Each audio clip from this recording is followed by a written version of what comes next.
नमस्कार। कार्यक्रम सन्दर्भ विशेषमा यहाँलाई हार्दिक स्वागत छ। म जित सागर जीएम। जनजनको आवाज, मनमनको आवाज, गणतान्त्रिक नेपालको समावेशी आवाज। रेडियो हाम्रो पहुँच 89 मेगाहर्ज र इन्टरनेटमा हाम्रो पहुँच .org.np मार्फत हामीलाई एकैसाथ सुनिराख्नु भएको छ। त्यसै गरी हाम्रो पात्रो, नेपाली पात्रो लगायतका माध्यमबाट हामीलाई सुन्न सक्नुहुन्छ भने फेसबुक र टिकटकबाट पनि हामीलाई हेरेर र सुनेर साथ दिइराख्नु भएको छ। कार्यक्रम सन्दर्भ विशेषमा हामीले हरेक दिन एकजना अतिथिसँग एउटा कुनै विषयवस्तुमा केन्द्रित रहेर छलफल र बहस गर्ने गर्दछौँ। आज पनि हामीले एकजना अतिथिसँग छलफल र बहस गर्दैछौँ। खास गरी यातायात क्षेत्रको अवस्था, यातायात मजदुरको पारिश्रमिकको अवस्था, त्यसै गरी यातायात क्षेत्रका जनशक्तिको विदेश पलायन हुने अवस्था र लगायतका विषयमा छलफल र बहस गर्दैछौँ। आज हामीसँग हुनुहुन्छ नेपाल यातायात स्वतन्त्र मजदुर सङ्गठन लुम्बिनी प्रदेशका उपाध्यक्ष, सामाजिक क्षेत्रमा निकै सक्रिय व्यक्तित्व केशव बहादुर भण्डारी। स्वागत छ सर यहाँलाई। धन्यवाद सर। सन्चै हुनुहुन्छ? सन्चै छु। केमा बिजी हुनुहुन्छ अलि? अहिले त्यही यातायात क्षेत्रको सेरोफेरोमा छु म। सबभन्दा सर्वप्रथम त म रेडियो हाम्रो पहुँचलाई शुभ बिहानीमा आएर जनताको बिचमा मैले कुरो राख्ने अवसर पाएकोमा र हाम्रो पहुँचको परिवारलाई सम्पूर्णलाई, जिएम सर लगायत सम्पूर्णलाई चाहिँ बधाई पनि छ, शुभकामना पनि छ, दुई शब्द राख्ने मौका दिएकोमा। यहाँ सामाजिक क्षेत्रमा पनि निकै सक्रिय हुनुहुन्छ अनि यो सँगसँगै यातायात क्षेत्रको खास गरी मजदुरहरूको हकहितको लागि एउटा लामो समयदेखि कार्यरत, लामो समयदेखि सक्रिय रहनु भएको छ। समय कसरी व्यवस्थापन गर्नुभएको छ? यसको लागि त समय व्यवस्थापन गर्नको लागि अहिले धेरै किसिमका चुनौतीहरू छन्। सर्वप्रथम त एउटा नेपाल देश भनेको हामीले जुन हिसाबले यसको बारेमा देशको मेरुदण्ड यातायात क्षेत्र भएको कारणले गर्दाखेरि भूपरिवेष्टित देश, हवाईजहाजमा अधिकांश नेपालीहरूको पहुँच नभएको, केवल यातायात क्षेत्रमा नै यात्रा गर्ने भएको हुनाले सबभन्दा पहिलो कुरा त यातायात क्षेत्रलाई सुरक्षित पार्नुपर्छ र सुरक्षित गराउनुपर्छ भन्ने कुरा राज्यको ठुलो चाहिँ त्यतातिर ध्यान जानु पर्थ्यो। तर अहिले आएर राज्यले परालीहरू चाहिँ खोल्न लगायो र परालीहरू खोल्दै गर्दाखेरि यसको व्यवस्थापन के हो, यो परालीलाई चाहिँ व्यवस्थापन गरेपछि कसरी चाहिँ यातायात क्षेत्र सञ्चालन हुन सक्छ, कसरी यात्रु मैत्री सेवा हुन सक्छ, यो क्षेत्रबाट चाहिँ अधिकांश करको लाभ भनेको यातायात क्षेत्र हो। अर्को चाहिँ मजदुरहरूको रोजीरोटी कुनै ठाउँमा पनि राज्यले लगाउन सक्ने हैसियत छैन, केवल एउटा तपाईँको चाहिँ यातायात क्षेत्र छ। यातायात क्षेत्र दिन प्रतिदिन धराशय हुँदाखेरि हामीलाई एउटा नेपाल यातायात स्वतन्त्र मजदुर सङ्गठनको लुम्बिनी प्रदेशको उपाध्यक्ष भएको नाताले हामीलाई एकदम चिन्ता छ हामी सङ्गठनको साथीहरूलाई। भनेपछि पछिल्लो समय कोरोना महामारी, आर्थिक मन्दी लगायतका कारणले चाहिँ यातायात क्षेत्र नराम्ररी प्रभावित भएको छ। त्यसमा मजदुरहरू त झन् बढी समस्यामा छन्। बिल्कुल एकदम जायज कुरो उठाउनु भयो। यो कोभिडको कारणले गर्दाखेरि तपाईँको बाहिर निक्लिने अवस्था थिएन। यदि निक्लियो भने रोगले चाहिँ पकड बनाएर आक्रमण गर्छ भन्ने त्यस्तो अवस्था हामीमा सिर्जना भएको थियो। यो विश्वभरि भएको, नेपालमा मात्रै होइन। तर त्यतिखेरको जुन हिसाबले चाहिँ बाहिर ननिक्लिने बनाएको हुनाले यातायात क्षेत्र ठप्प हुने बेला त्यतिखेर हाम्रा चालकहरू, परिचालकहरू सबै दयनीय अवस्थामा पुगेका थिए र त्यो बिचमा हामीले त्यो सेरोफेरोमा हामीले के गर्यौँ भने अब चाहिँ अवस्था नाजुक छ, यातायात क्षेत्रमा काम गर्ने अवसर छैन, यातायात क्षेत्र ठप्प छ र यसलाई हामीले चाहिँ हामी श्रमिकहरूलाई चाहिँ जो निम्न वर्गका श्रमिकहरूलाई बचाउनु पर्छ भनेर त्यतिखेर हामीले रासन पानीहरू लगभग हामीले आफूले पनि सङ्गठनले पनि लगायो, दाता माता गरेर हामीले चाहिँ त्यतिखेर त मैले धन्यवाद दिनै पर्छ त्रिशुद्धेश्वरी परालीको अध्यक्ष सुरेश हमाललाई र त्यसको साथसाथमा व्यक्तिगत लगाउने ओमकार बोहरा, जसको नाम लिए पनि त्यति कमी हुने र त्यस्तो व्यक्तिले हामीलाई धेरै सहयोग गर्नुभयो। गरिसकेपछि हामीले नेपाल यातायात स्वतन्त्र मजदुर सङ्गठनको जिल्लाको अफिसबाट तुलसीपुरबाट हामीले चाहिँ चालकहरूलाई चाहिँ रासन पानी बाट्यौँ र त्यसको साथसाथमा रासन पानी बाँड्दै गर्दाखेरि र दयनीय अवस्था हुँदै गर्दाखेरि राज्यले कमसेकम यिनी पनि नागरिक हुन् भन्ने कुरा सोचेन र यातायात क्षेत्रमा जो साउले चाहिँ लगानी लगाएको छ ब्याङ्कको किस्ता सारिदिनुहोस्, हामी ब्याज पनि बुझाउँछौँ तर किस्ता सारिदिनुहोस् भन्दा पनि सरकारले ब्याङ्कको किस्ता पनि सारेन, भएन भने चाहिँ त्यसमा चाहिँ जरिमाना हर्जानासहित पेलेर ल्याउँदाखेरि अहिले अधिकांश तुलसीपुरका व्यवसायीहरू अत्तालिनु स्वाभाविक पनि हो र उनले गाडी चलाउने स्थिति पनि छैन। बाटोको कारणले, हरेक कारणले गर्दाखेरि त्यो जुन कोभिडको मारले जुन हामीलाई चाहिँ मार पारेको थियो अहिलेसम्म उठ्न सकेको अवस्था छैन। त्यति बेला जति बेला कोरोना महामारीको समयमा विस्थापित हुनुभएको थियो यातायात मजदुरहरू, अहिले स्थापित हुने क्रम उहाँहरू फेरि पुनः काममा फर्किने चरण त्यो सुरु भएको छैन। अझै तपाईँको प्रबल जुन हिसाबले कोभिडभन्दा पहिला यातायात क्षेत्रमा काम गर्ने कर्मी हाम्रो चाहिँ चालक वर्गहरू हुनुहुन्थ्यो, त्यहाँहरू अझै पनि सुधार भएको छैन। किन छैन भने अब त्यसको साथसाथमा मैले भने नि अघि नै पनि भने राज्यले चाहिँ अलिकति व्यवस्थापन गरिदिनुपर्छ परालीहरूलाई र त्यहाँको बारेमा चाहिँ निगरानी पनि गर्नुपर्छ र कसरी चलायमान भएको छ त्यसको बारेमा सोच्नु पर्थ्यो भन्ने चाहिँ मैले अघि नै पनि कुरा राखेँ तपाईँको बिचमा। त्यसको साथमा के भइदियो भने जस्तै कि लगानी लगाएका साहुहरू अहिले कम्पिटिसन छ, परालीहरू ज्यादा छन्, गाडीको समय छैन, समय अन्तर्गत गाडी चलाउने एकद्वार प्रणालीलाई हाकौँ र यो तरिकाबाट चलाउँ भन्दाखेरि बार चाहिँ यातायात क्षेत्रले नमानेपछि, परालीहरूले नमानेपछि एकपटक समन्वय भयो, त्यतिखेर चाहिँ अलिकति राहत र चालकले पनि भत्ता पाउने अवस्था भएको थियो। फेरि आएर फेरि कम्पिटिसन भयो, कम्पिटिसनले गर्दाखेरि अहिले चालकहरूले पनि राम्रो तरिकाले भत्ता पारिश्रमिक खाने, तलब खाने अवस्था छैन। त्यसको कारणले गर्दा अभाव कहाँ भयो र प्रभाव कहाँ पर्यो भन्दा उनी विदेश पलायन हुने अवस्था आयो। राम्रा चालकहरू अहिले विदेश पलायन भएका छन् अनि यहाँ रोजगार गर्ने स्थिति छैन, नाजुक अवस्था भएको छ, कम्पिटिसन छ, त्यसले दुर्घटना पनि ल्याएको छ, हरेक चिज छ। यसको बारेमा सरकार गम्भीर हुनको लागि पनि हाम्रो नेपाल यातायात स्वतन्त्र मजदुर सङ्गठनको तर्फबाट पनि आग्रह गर्न चाहन्छु। भनेपछि यातायात मजदुरहरू सिप सिक्ने नेपालमा त्यो काम गर्ने वातावरण नभएर विदेश पलायन हुने अवस्था पनि छ अहिले। बिल्कुल त्यही कुरा हो। त्यसको लागि चाहिँ त्यही त मैले अघि नै पनि भने सरकारले सोच्न जरुरी छ। रोजगारमा एउटा सिप सिकेको व्यक्तिले सिप चाहिँ यहीँ आफ्नै स्वदेशमा काम गर्छु भन्दा काम गर्ने अवस्था बनेको छैन र यसको बारेमा चाहिँ सरकार र सबैले यो कुरालाई चाहिँ ध्यान दिनुपर्छ। हजुर, अब जस्तो आर्थिक मन्दीको प्रभावले अहिलेसम्म उठ्न नसकिरहेको अवस्थामा, राज्यले हेर्न नसकिरहेको अवस्थामा यहाँहरूले राज्यलाई खबरदारी गर्ने कुराहरू कतिको पुगेको छ, के भएको छ? यसको बारेमा हामीले सुरक्षा कोषको लागि पनि सुरुवात गरेका थियौँ। त्यतिखेर हामीले दाङ जिल्ला पनि बन्द गरेको थियो, तपाईँहरूलाई पनि याद होला। त्यतिखेर बन्द गर्ने क्रममा पनि हामीले परालीहरूलाई सबैलाई चाहिँ पत्राचार गरेका थियौँ, ल तपाईँहरू हामी सबै बसेर एउटा छलफल गरेर एउटा निकास निकालौँ।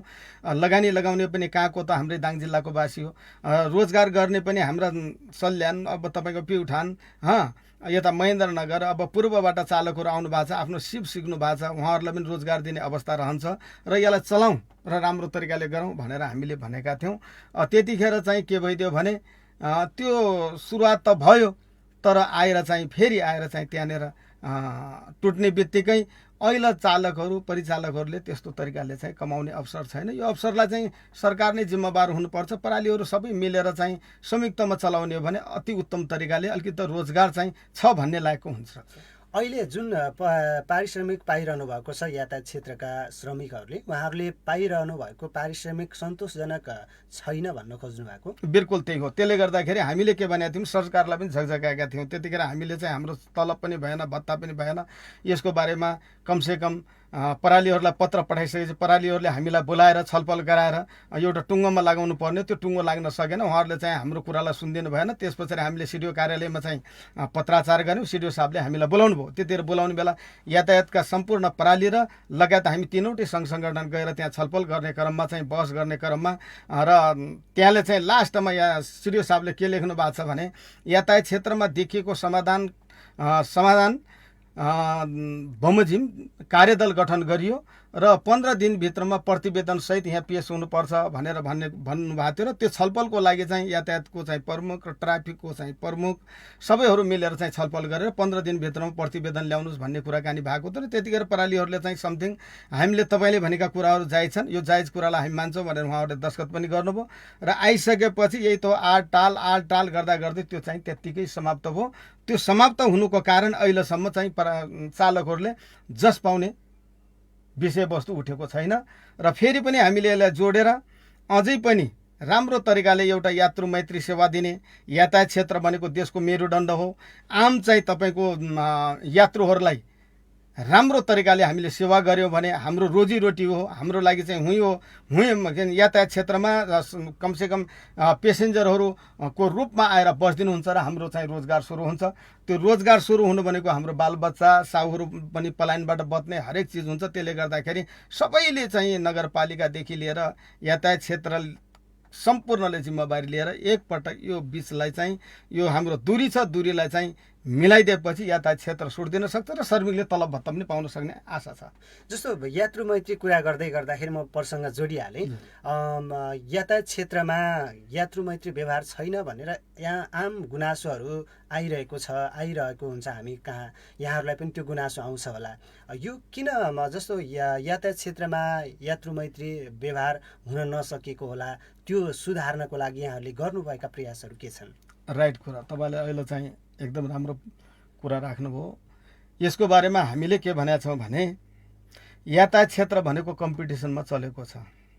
जस्तो कि मानिलिनुहोस् तपाईँको काठमाडौँको लागि 20वटा 25वटा गाडीको जरुरत छ भने 40वटा गाडी छोड्ने बित्तिकै अटोमेटिक कम्पिटिसन हुन्छ।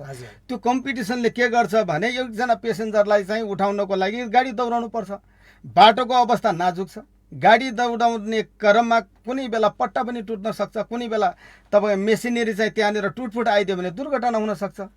दुर्घटना हुनुको कारण भनेको मानवीय नोक्सान हो। यो नोक्सान मानवीय नोक्सान र मानवीय क्षति पनि नहोस् भन्नको निमित्त एकद्वार प्रणाली नै पहिलो कुरा हो। र अर्को यात्रु मैत्री सेवा किन हुन सकेन भन्दा तपाईँ पनि कुनै बेला आइदिनु होला। म त फेरि पनि तपाईँलाई पनि एउटा हरेक कुरा कुना काप्चामा लुकेका कुराहरूलाई तपाईँले फोकस गरेर जनताको बिचमा पुर्याइदिने हो। एकपटक मेरो फेरि तपाईँलाई फेरि पनि जिएम सरलाई बिन्ती के छ भने एकचोटि दिनमा आएर क्यामेरा लिएर आउनुहोस्। त्यहाँ तानातान कस्तो हुन्छ, पेसेन्जर आउने बित्तिकै उसले मेरो गाडी भनेर चाहिँ तानातान छ। त्यो तानातानको अन्त्य गर्नको लागि एकद्वार प्रणाली नै आवश्यकता होइन। त्यही त बस पार्कमा जुन किसिमको व्यवहार देखिन्छ त्यो अस्वस्थ प्रतिस्पर्धा। साँच्चीकै हामीले गुणस्तरीय सेवा दिएर यात्रुलाई कसरी आकर्षण गर्ने भन्दा पनि त्यहाँ सेवा सुधार भन्दा पनि यात्रुलाई कसरी तानेर हुन्छ त्यो चाहिँ मैले चाहिँ लैजानुपर्छ, यात्रुलाई चढाउनुपर्छ भन्ने चाहिँ त्यो उद्देश्यले चाहिँ बस पार्कमा जुन किसिमको व्यवहार देखिन्छ नि त्यो चाहिँ अलि सान्दर्भिकता भएन कि अब यहाँहरूले मजदुरहरूलाई त्यो किसिमको खबरदारी पुगेन कि भन्ने कुरा हो। राइट हो। यसको बारेमा हामीले तपाईँलाई अहिले फेरि पनि यसलाई जोडिहाल्नु पर्यो। त्यसको साथमा म त्यसको प्रत्युत्तर के दिन चाहन्छु भने पहिलो कुरा त कम्पिटिसन। हजुर। दोस्रो कुरा जुनसुकै प्रणाली किन्नुहोस् उसले आफ्नो गाडी नामसारी गरेको हुनुपर्छ। आफ्नो गाडी भयो भने बल्ल उसलाई मर्म के हो भन्ने कुरा उसले बुझ्छ। अहिले त यहाँ अधिकांश अहिले पनि छानबिन गर्दाखेरि सायद भेटिन सक्छ जसको गाडी छैन। तपाईँको चाहिँ गाडी नभएको व्यक्तिले चाहिँ प्रणाली खोलेको छ, उसले टिप शुल्क खाएर अधिकांश दाङजिलेकै गाडी होइन, नयाँ गाडी होइन, पुराना गाडीहरू ल्याएर दाङ तुलसीपुरमा डम्पिङ गरेका छन्। त्यसको लागि हामीले आवाज बार उठाएका छौँ। तर उठाउने क्रममा पनि हाम्रो आवाज त्यहाँसम्म पुग्न नसकेको अवस्था छ। किन छैन भने हामीले उठाउँदै गर्दाखेरि किन होला यो मजदुर सङ्गठनको उपाध्यक्षले त यो ट्र्याकबाट लिएर श्रमिकहरूलाई चाहिँ रोजगारबाट चाहिँ अलिकति खसाल्न सक्छ कि भन्ने जस्तो आवाज निक्लिन्छ। तर हाम्रो भनाइ के हो भने यातायात क्षेत्र भनेको तुलसीपुरको एउटा चाहिँ मुख हो, फेस हो। हजुर। देशको मेरुदण्ड हो। यातायात क्षेत्र भनेको फेस हो र मुख पनि हो। तर बस पार्क भनेको कमसेकम नेपाल अधिराज्यबाट नागरिकले देख्ने बेला तुलसीपुर आइसकेपछि त्यहाँ चाहिँ यात्रु मैत्री सेवा हुन सक्छ। यात्रुलाई अति उत्तम तरिकाले चाहिँ त्यहाँका बसका साथीहरूले राम्रो सम्बोधन गर्ने र टिकट काट्न जाँदा पनि नमस्कार गर्ने भन्ने चाहिँ जुन सन्देश हामीले खोजिरहेछौँ यो सन्देश बनोस् भनाइ हाम्रो हो। तर त्यहाँनिर तानातान गर्ने, कुनै बच्चा एकातिर आमा एकातिर, त्यो बनाउनाले के हुन्छ भने यो हाम्रो पहिचान गुमिराखेको छ। तुलसीपुर बस पार्कको तुलसीपुरको उत्कृष्ट बस पार्क पनि तुलसीपुर हो। सायद नेपालमा तपाईँको जग्गाको मापदण्डलाई हेर्ने भने तुलसीपुरको चाहिँ जग्गा ज्यादा पनि छ। तर यसलाई व्यवस्थित गर्नको लागि त हामी सबैले नागरिक समाज पनि त्यहाँनिर चाहिँ आवाज उठाउनुपर्छ। मजदुरले उठाउने क्रममा त हामी निरन्तर लागिराखेका छौँ। यातायात क्षेत्रका जो साथीहरूले चाहिँ प्रालीहरू खोल्नु भएको छ त्यहाँहरूले पनि उठाउनुपर्छ र यसको मुहारलाई चाहिँ हामीले चाहिँ राम्रो यात्रु मैत्री सेवा दिन सक्यौँ भने देश विदेशमा पनि तुलसीपुर तुलसीपुर राम्रो चाहिँ यातायात बस पार्क भनेको तुलसीपुर रहेछ भन्ने कुरा त्यो एउटा हामीले कानमा सुन्न पाइयोस् भने हाम्रो चाहिँ परिकल्पना हो। अर्को कुरा यहाँहरूलाई जस्तो आउने अर्को महत्त्वपूर्ण गुनासो के हो भने खास गरी लामो दूरीका यात्रा गर्ने यात्रुहरूले एउटा शास्ति के पाउनुहुन्छ भने यहाँबाट साँझ 6 बजे हिँडिसकेपछि बुटोल अथवा अन्य ठाउँ सुनवल कतै ठाउँमा चाहिँ भात खुवाइन्छ। त्यहाँ चाहिँ यात्रुलाई खाए खा नखाए घिचको अवस्था हुन्छ, त्यस्तो बाध्यकारी बनाइन्छ। त्यहाँ चाहिँ गुणस्तरीय खाना हुँदैन, तर चालक सहचालकको उहाँहरूको स्वार्थको कारण यात्रुहरू त्यस्तो ठाउँमा खान बाध्य छन् भन्ने गुनासो आउँछ। बिल्कुल सही कुरा गर्नुभयो तपाईँले। यो कुराको लागि त तपाईँका पनि गुनासो आएको छ, हामी कहाँ पनि आउँछ। योभन्दा पहिला त्रिशतेश्वरीको अध्यक्ष सुरेश हमालले के भन्नुभएको छ भने अब टिम खटेर कमसेकम होटलको व्यवस्थापन गरिदिनु पर्यो। यात्रुहरूको ज्यादै गुनासो छ र यात्रुहरूलाई यात्रु मैत्री सेवा दिन सकिएन भने भोलिका दिनमा चाहिँ हामीले यो ठाउँमा आएर केही गर्न सक्दैनौँ भने कुनै यसको महत्त्वाकांक्षा हुँदैन। त्यसको लागि सङ्गठनको तर्फबाट पनि आइदिनुहोस् भन्नुभयो र हामीलाई बोलाएर उहाँले बार बार झकझक्याउनु भएको छ र त्यसमा नाम पनि जोडिया छ। फल्लो व्यक्तिहरू गएर होटलको व्यवस्थापन गर्ने र यात्रु मैत्री सेवा पनि गर्ने र कुनै चाहिँ पेसेन्जरलाई चाहिँ खानाको बारेमा यस्तो किसिमको छ भनेर आवाज उठाउदिने बित्तिकै नराम्रो छ भन्ने बित्तिकै तुरुन्तै जुन गाडीवालाले चाहिँ त्यहाँ गएर खानाको व्यवस्थापन गरेन भने त्यसलाई कारवाही गर्ने भनेर चाहिँ त्रिशतेश्वरी प्रणालीका अध्यक्ष सुरेश हमालले लगभग योभन्दा 7 दिन अगाडि चाहिँ मिटिङमा बोलाएर मिटिङमा चाहिँ राम्रो तरिकाले छलफल गरेर गर्नुभएको छ। त्यहाँलाई म बधाई पनि दिन चाहन्छु। र अर्को कुरा मैले अघि नै भने यो भनेको कम्पिटिसन हो। यहाँबाट अधिकांश भात खुवाउँछु भनेका छन्, भाडा चाहिँ राम्रो तरिकाले चाहिँ उठ्न सकिरहन्न। उतैमा 300 रुपियाँको चाहिँ गाडी साउले लगाउने र 300 रुपियाँ लगाइसकेपछि अब त्यसमा फेरि काउन्टरमा बसेका श्रमिकहरूले पनि बसेका हुन्छन्, उनलाई पनि अलिकति अख दिनै पर्यो, टिप शुल्क काट्नै पर्यो। यदि भात नखुवाएर लग्ने हो भने कम्पिटिसन चाहिँ आफ्नो गाडी चाहिँ प्याक हुँदैन। प्याक हुँदाहुँदै त घाटा खाइरहेछन् भने झन् घाटामा गएको हुनाले त्यो अस्तव्यस्त सिर्फ यसको कम्पिटिसन हो, अरू केही पनि होइन। यो तपाईँको जो प्रतिस्पर्धा गरिरहेछन् एक आपसमा, यसको कारणले गर्दा यो चिज चाहिँ भएको छ। यदि यो चिज चाहिँ तपाईँको कम्पिटिसन नभएर राम्रो तरिकाले चाहिँ चलायमान, जस्तो मैले अघि नै भने 22वटा गाडी चाहिँ काठमाडौँलाई जरुरत छ भने 40वटा गाडी किन छोड्ने। यदि त्यो गरियो भने होटल व्यवस्थापन पनि हुनसक्छ र यात्रु मैत्री सेवा पनि हुनसक्छ। मेन जडी यही हो। मैले बार बार यसैलाई फोकस गरेको छु। यो कुरालाई सबै यातायातका प्रणालीले ध्यान दिएर सुन्नुपर्छ। तपाईँहरू प्रणालीका अध्यक्ष हुनुहुन्छ, तपाईँहरूले चाहिँ यातायात क्षेत्रलाई चाहिँ राम्रो र हाम्रो बनाउने तपाईँको उद्देश्य, तपाईँले जो परिकल्पना गर्नु भएको छ भने यो कुरालाई चाहिँ केशवबहादुर भण्डारीले भनेका कुरालाई चाहिँ ध्यान दिएर भोलिदेखि एकद्वार प्रणाली, बाहिरका गाडी कुनै पनि नआउने यो दाङ जिल्लामा। तिनी पुराना गाडी लिएर अन्त चाहिँ टुटे फुटेका गाडी लिएर दाङमा आएर दर्ता गरिन्छ। त्यो दाङमा दर्ता गर्ने भनेको यो यहाँको चाहिँ व्यवसायलाई धराशायी पार्नु हो। यो व्यवसाय धराशायी पर्नु भनेको यहाँको तपाईँको चाहिँ बस पार्क अस्तव्यस्त हुनु, यात्रु मैत्री सेवा हुन नसक्ने हो। त्यसैले गर्दाखेरि बाहिरबाट आउने गाडीलाई तपाईँ हामी सबै मिलेर एउटा संयुक्त कागज गरेर सिडिओ कार्यालयमा कागज गरौँ।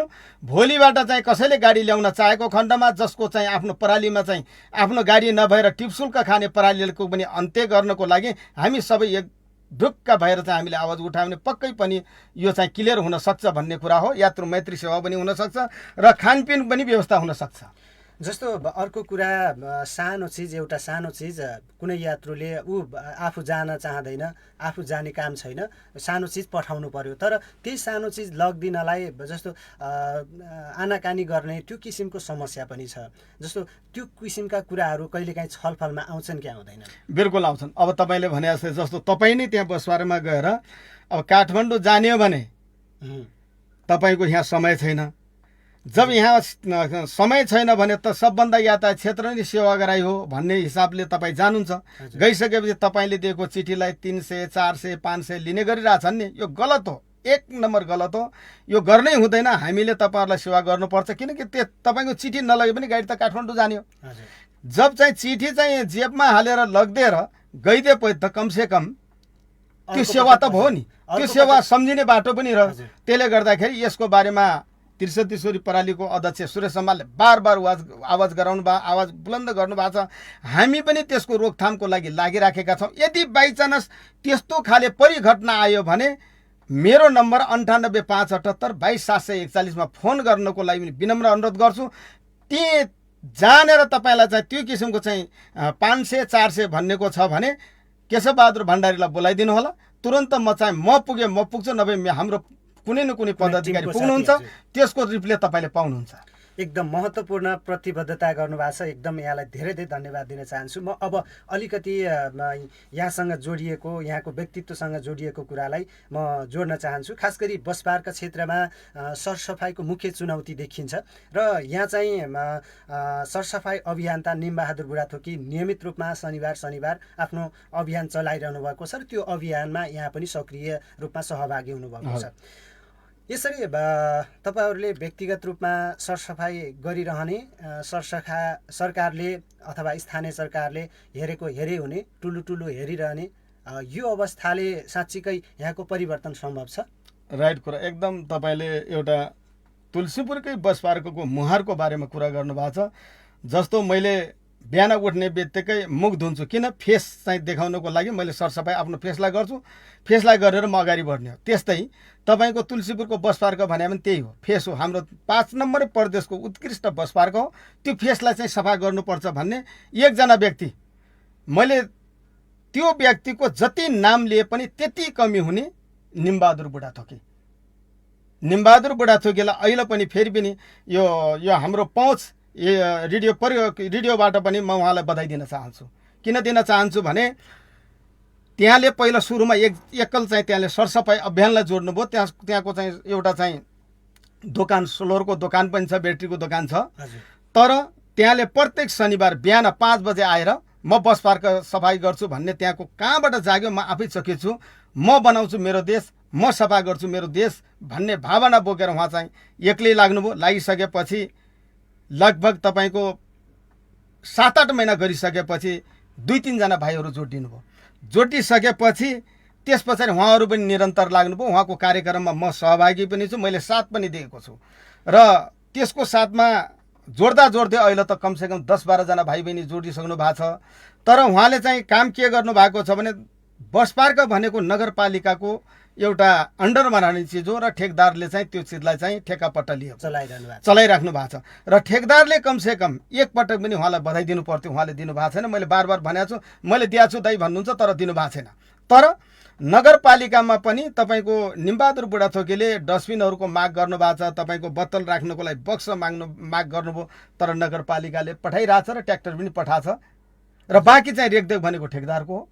र यदि निमबहादुर बुढाथोकीले बसपार्क सफाइ नगरिदिएको भए फोहोरको भण्डार हुन्थ्यो, त्यहाँ चाहिँ रोग अत्याधिक लाग्ने सम्भावना थियो। त्यो चाहिँ निमबहादुर बुढाथोकीले निस्वार्थ आफै जेबबाट खर्च गरेर आफै चाहिँ त्यो चाहिँ जुन काम सुरुवात गर्नुभएको छ, एउटा सामाजिक अभियन्ता बन्नुभएको छ।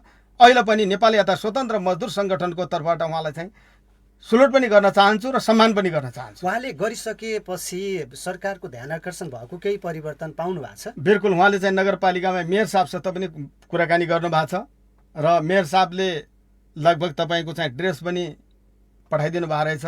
अस्ति भर्खर कुराकानी भएको थियो। र त्यसको साथसाथमा फेरि पनि मैले मेयर साहबलाई के भन्न चाहन्छु भने त्यस्तो व्यक्तिलाई उहाँले त त्यति मात्रै लक्ष्य गर्नुभएको छैन, म बस पार्क मात्रै सफाइ गर्छु भनेर भन्नुभएको छैन। उहाँले के भन्नुभएको छ भने यसरी सामाजिक अभियन्ता जुटिँदै गर्दाखेरि म नगर नै सफा गरेर देखाउँछु, म बनाउँछु मेरो नगर भन्ने जुन धारणा व्यक्त गर्नुभएको छ, हामी सबैले उहाँलाई साथ दिनुपर्छ। र त्यसको साथसाथमा उहाँले त बबैका कुरा पनि गर्नुभएको छ। बबैमा पनि अब तपाईँको कमसेकम अन्तिम अवस्था हुने बेला डास स्टार्ट गर्न गइन्छ। बबैमा चाहिँ बोतलहरू यता कता सब फोहोर छ। फोहोर भएको हुनाले त्यहाँ पनि एउटा चाहिँ राम्रो एउटा चाहिँ पवित्र स्थल, धार्मिक स्थल बनाउनुको लागि त्यहाँ पनि सरसफाइलाई पनि जोड्नु पर्नेछ भन्ने कुरा राख्नु भएको छ। र साथसाथमा जुन बक्समा चाहिँ त्यहाँले चाहिँ बोतल राख्नु भएको छ, त्यो अहिले 700 कतिको बेच्नु भारी छ, त्यो पैसा लिनु भएको छैन। जति पनि बोतलहरू कट्ठा हुन्छन् त्यहाँ राख्ने, त्यसलाई बेचिसकेपछि हजुरको वृद्ध आश्रममा जहाँ बुढाहरूले चाहिँ खानपिनको अलिकति गाह्रो छ त्यहाँ चाहिँ लगानी लगाउने भन्ने त्यहाँले एउटा उच्च विचार पनि गर्नुभएको छ। त्यो प्रति पनि हाम्रो सङ्गठनको तर्फबाट सम्मान छ। हाम्रो तर्फबाट पनि निमबहादुर बुढाथोकी जो सामाजिक रूपमा एउटा सरसफाइमा निरन्तर खटिरहनु भएको छ, उहाँप्रति हार्दिक सम्मान छ। र हामी कार्यक्रमको अन्तिम चरणमा छौँ। अब खास गरी मैले यो प्रश्न सोध्नै पर्छ यहाँलाई, र खास गरी यहाँलाई त्यो प्रति जिम्मेवार गराउनै पर्छ। केही दिन अगाडि तुलसीपुरमा बसपार्कमा एउटा जुन अशोभनीय घटना घट्यो, त्यो पनि यातायात क्षेत्रका व्यक्तिबाटै त्यो किसिमको घटना भएको कुराहरू बाहिर आइरहेको छ। प्रहरीले अनुसन्धान गरिरहेको छ। त्यो घटना भइसकेपछि यहाँहरूले त्यो दुःख व्यक्त त एउटा छँदैछ, त्यसपछि यहाँले गरेका कुराहरू, यहाँले त्यो घटनालाई कसरी नजिकबाट निहाल्नु भएको छ?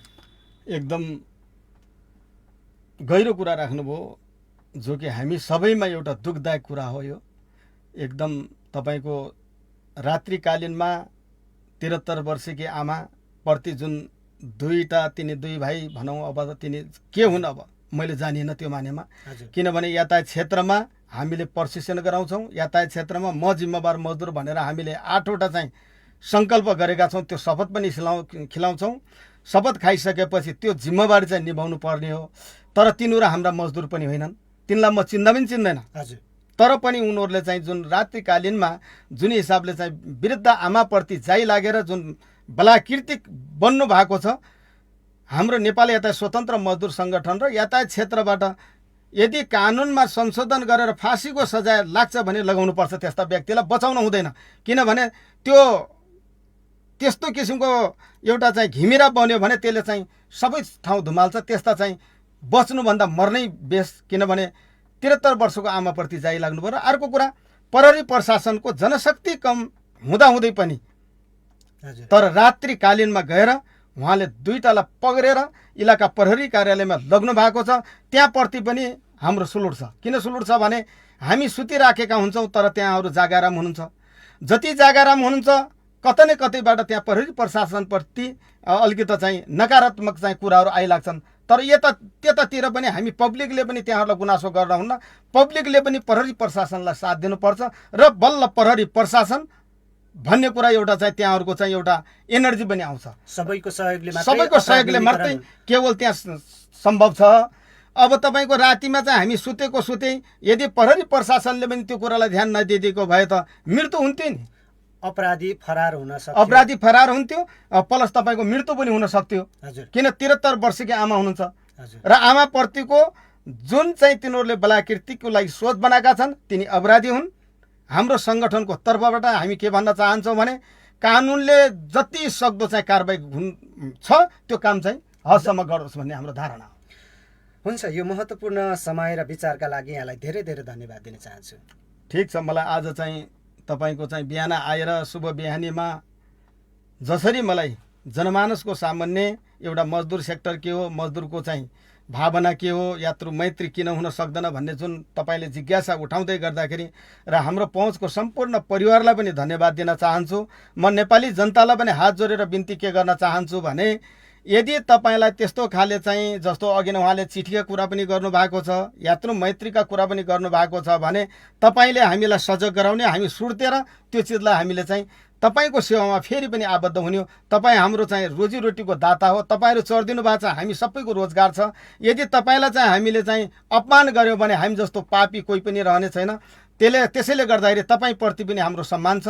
र आज चाहिँ जुन नेपाल यातायात स्वतन्त्र मजदुर सङ्गठन लुम्बिनी प्रदेश उपाध्यक्ष केशव बहादुर भण्डारीको तर्फबाट जुन तपाईँलाई मैले प्रतिबद्धता जाहेर गरेको छु त्यो स्मरण सधैँ रहनेछ र तपाईँहरूले सल्लाह सुझाव दिनुहोला। त्यही भन्दै मेरा चाहिँ आजको यो जुन चाहिँ हाम्रो पहुँच, रेडियो पहुँचले चाहिँ जसरी मसँग चाहिँ 2-4 शब्द राख्ने अवसर दिएकोमा यो टिमलाई पनि बधाई दिन चाहन्छु। धन्यवाद। फेरि पनि यहाँलाई धेरै धेरै धन्यवाद।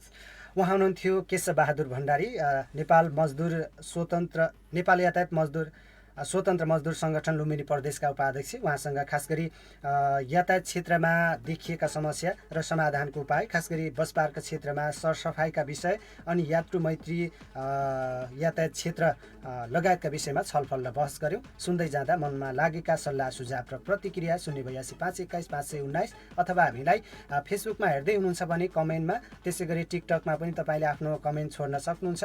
आजको कार्यक्रम हेरेर सुनेर साथ दिने तपाईँ सबैलाई विशेष धन्यवाद बोल्छु र यतिन्जेलसम्म प्रविधिमा रहेर साथ दिने प्राविधिक मित्र घनश्याम ओलीलाई पनि विशेष धन्यवाद बोल्दै म जित सागर जिएम अर्को अङ्कसम्मका लागि छुटिन्छु। तपाईँको बाँकी पल शुभ रहोस्। नमस्कार।